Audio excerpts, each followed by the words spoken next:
Welcome back to my channel for another couple of videos, and the topic of these videos will be standard zoom lenses for the Fuji GFX medium format camera system. And a general rule of thumb is that if you want to have the best image quality in your photography, you should actually go for prime lenses. And I've said this many times on my channel, and most of the lens reviews I have actually in videos on my channel are about prime lenses. Having said that, there are situations and there are jobs where I like to have zoom lenses, and both standard zooms here in front of me, I'm going into details in a moment, they are absolutely fantastic zoom lenses for the Fuji GFX camera system. And this video will start with this lens here. That's the 32 to 64 millimeter Fuji GF lens.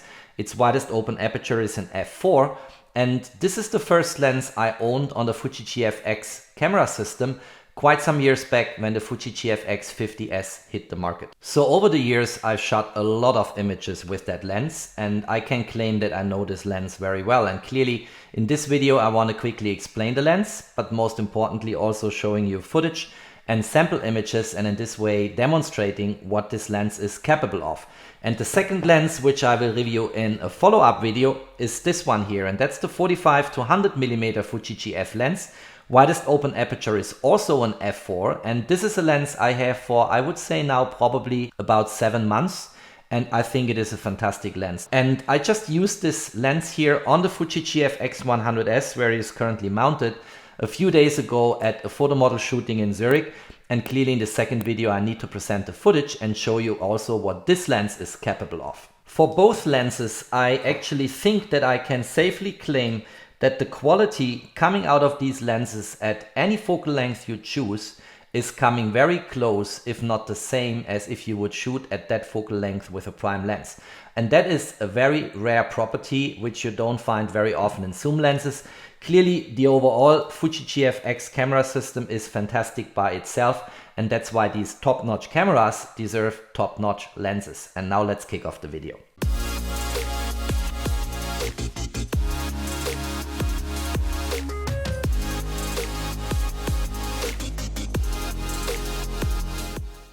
Why do people use zoom lenses if the general belief is that a prime lens delivers better image quality? Well, the reason is very simple, because a zoom lens gives you flexibility for your image composition.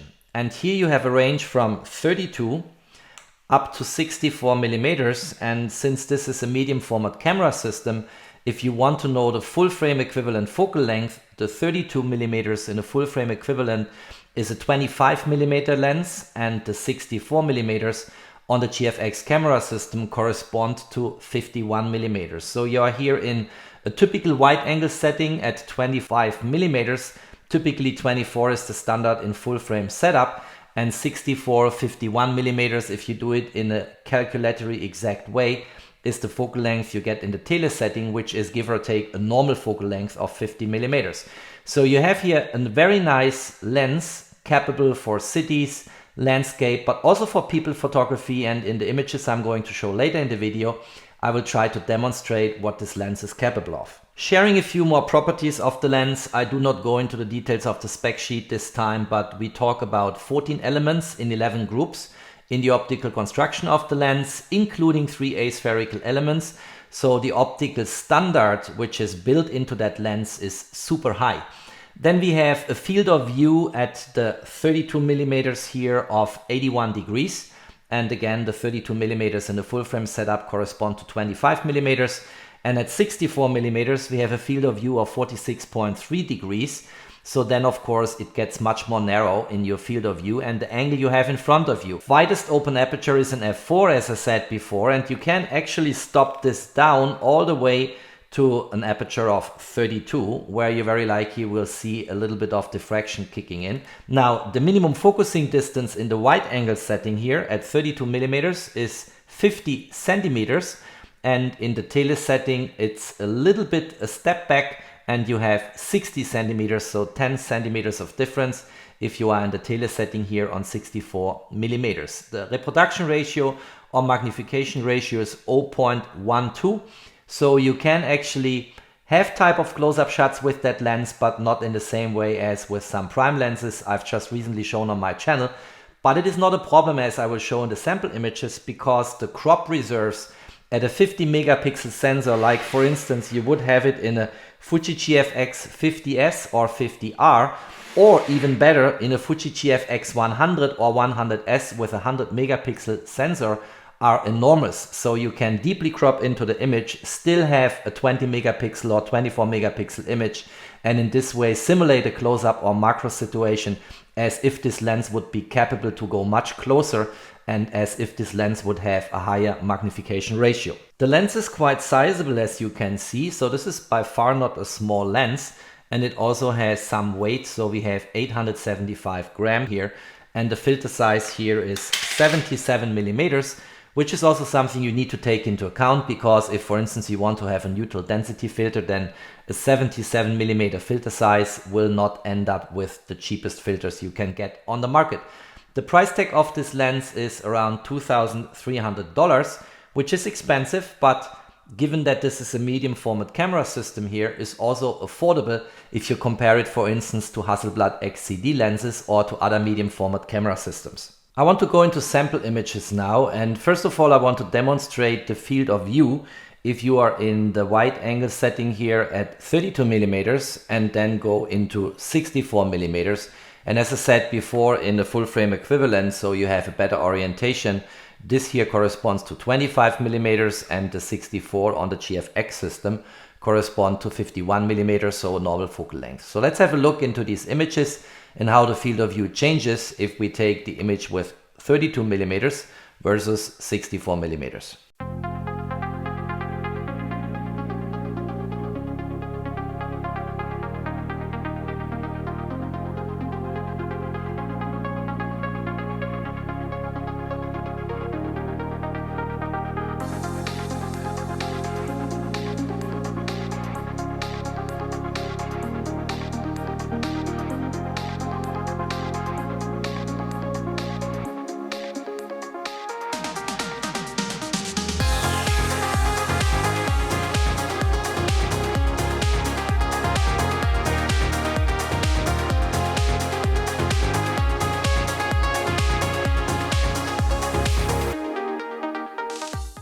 Next, let's have a look if you can use this lens for macro photography and close-ups. And I mentioned it at my brief introduction at the beginning that the magnification ratio of this lens is 0.12 times, and the minimum focusing distance in the wide angle setting is 50 centimeters, and then here on the tele setting you have to go back by another 10 centimeters, so you have 0.6 meters as minimum focusing distance. And that doesn't bring you super close to your subject, but since you have this crop reserves on a 100 megapixel sensor or maybe a 50 megapixel sensor, you can nevertheless take nice images which look like macro photos or close-up shots. And let's have a look into that with a few sample images before we continue the review.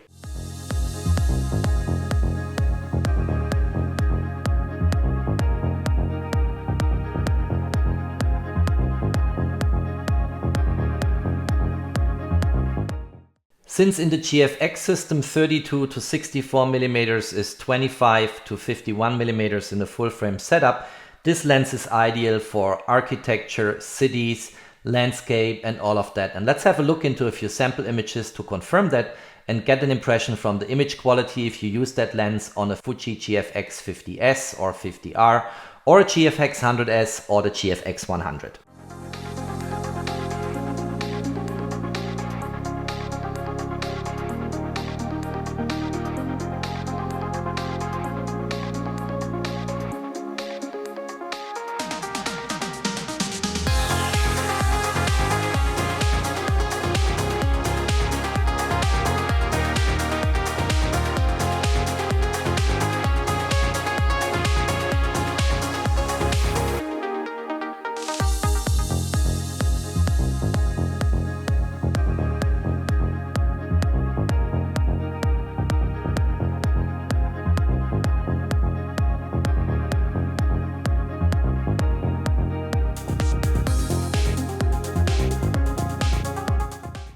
Since the 64 millimeters of that lens in the tele setting correspond to 51 millimeters, which is a normal focal length in a full frame equivalent setup, this lens should actually also be excellent for people photography. And also here I have a few sample images which I will share now.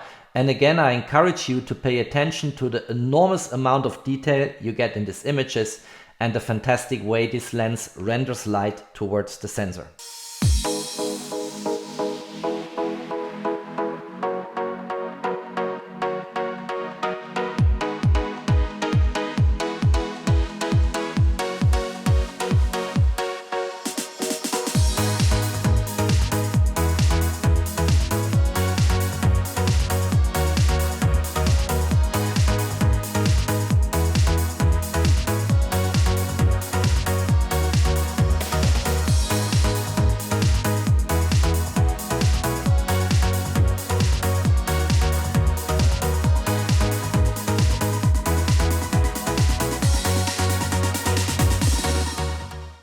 The Fuji GFX camera sensors, no matter whether we talk about a Fuji GFX 50R or the 50S, which I sold some time ago actually to get this rangefinder style GFX 50R, which I liked a lot because it reminded me into my beloved Leica rangefinder cameras.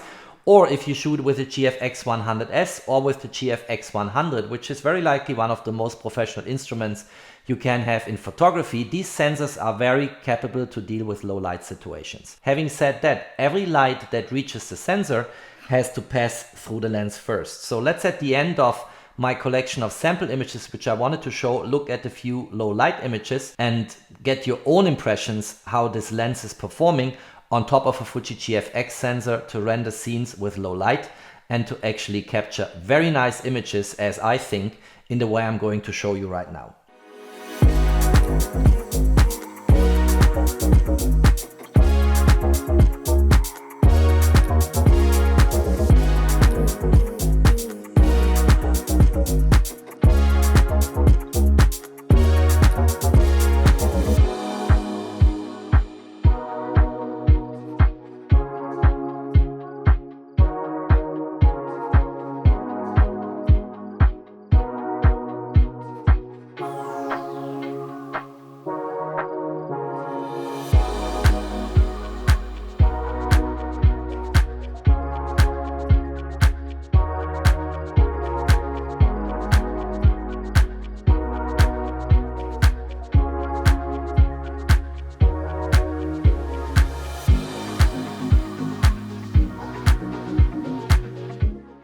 I hope you liked that short review of the Fuji GF 32-64 f4 lens, and clearly I wanted to keep it short and crisp, but also share a lot of sample images so that you get your own impressions what this lens is capable of if it is shot on a Fuji GFX sensor. And as said at the beginning, the second review about standard zoom lenses in the Fuji GFX system will be about the Fuji GF 45-100mm, and it will come with a photo model shooting of a photo model from Germany and Austria. And there are also a few other points I want to point out in correspondence to that still new Fuji GFX 100S camera, which I learned to love a lot because the image quality coming out of that camera with the right lens is just fantastic. If you liked that video, don't forget to drop me your thumbs up. Thanks for watching, stay safe and healthy, and of course, peace out.